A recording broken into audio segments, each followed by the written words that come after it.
Welcome back to the Crypto ZX channel, to the Kaspa community. Appreciate you guys as always. Let's waste no more time and analyze, the price of Kaspa, understand what's happening, and of course what we could be expecting going into, Sunday morning, which of course it is already Sunday morning. It's a very early morning, and I'm making these updates for you guys. So if you enjoyed these Kaspa updates, please do not forget to smash that like button, as it does go a long way. So if you're looking across the board, we're seeing a sea of red. If you watch my other analysis updates, you guys know what's going on. If you've been pretty much keeping track of every single update we've been talking about, we've been talking about the potential of this specific move to take place, especially for BTC and the dominance, and that's exactly what ended up happening. If you're looking at Kaspa right now, it's down about 6% right now on USD side of things, but so is the broader market, which a lot of people overlook. The entire market is seeing a bloodbath. Ethereum down 7% alone on the daily, so that can just really give you a little bit of a better understanding as to how much of a big deal this really is. But if you're looking at Kaspa, it's at currently 6.47 cents, down 4.9% in Bitcoin comparative as well. The valuation sitting at $1.7 billion and the 24-hour trading volume at about 62.3 million. But before we get into any further, as always, just a quick disclaimer: anything on this channel is not financial advice. Always do your own due diligence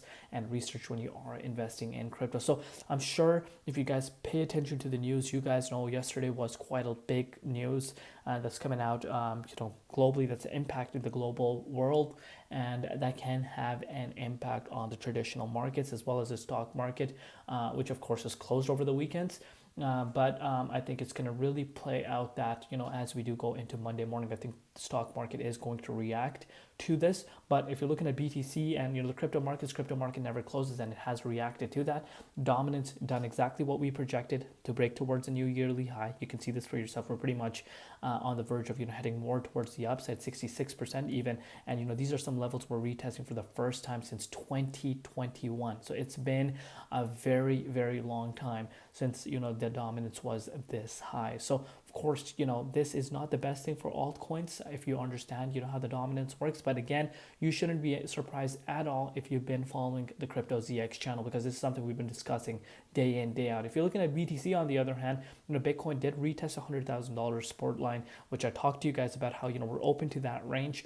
But like I said, it is due to some external factors that are causing this to happen. Obviously, Bitcoin's not anywhere where we really want to see Bitcoin at. Bitcoin needs to be at around 106,800 to be on the safe side, in my personal opinion. Everyone has different ways of looking at Bitcoin, but I want BTC to be above 106,800 key resistance, because it has shown out time and time again that that is a level to be watching out for. But Bitcoin right now is still not on the safe end of the spectrum. If you're looking at Kaspa, we spoke about how there could be a potential of a triple bottom at the 5.2 cents, give or take. And as of now, it's looking like, that could really become a reality, because first and foremost, we talked about the 6.4 cents to be the next major key support line, and that has been retested. So could we really see the price of CAS come down to the likes of that 5.2 cents, which again is an additional 15.4%. It's quite a large move towards the downside. Don't expect it to just happen right off the bat. But if BTC does not hold around these levels, maybe retest the likes of the 23.6 bip zone, and dominance goes up higher, which again is not a good thing.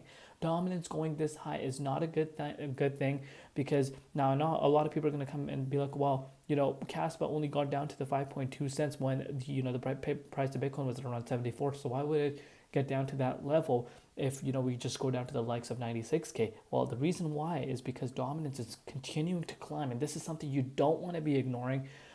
So the chances of us actually going down to that level could still be, a strong possibility for us. So hopefully, we do see BTC seeing a bounce, but it's not looking like, we're out of the woods just yet. Yes, we have seen a little bit of a bounce, but we are in a weekend. On the weekend, it's more manipulation than usual because of CME futures are closed. But to anyone that was kicking themselves for not picking up CAS at 13 cents just a month back, we are seeing a staggering 51% pullback. So in terms of an opportunity standpoint, if you are on the sidelines, let's say you have done your due diligence research and are wanting to do dollar cost averaging, money that you can afford to lose, then of course dollar cost averaging, and during these major bloodbaths, while there is a lot of fear across the board, when there's a lot of uncertainty, remember there's a famous saying: be greedy while others are fearful, be fearful while others are greedy. So the ones that are dollar cost averaging around the times of a lot of fear usually do tend to do good, because of course it brings your overall dollar cost average price, as low as possible. So you got to look at it from that standpoint as well. If you are dollar cost averaging and accumulating over time, but let me know down below what you guys think. Where do you see the price of Kaspa going? Love you all. See you later in Crypto ZX, and peace out.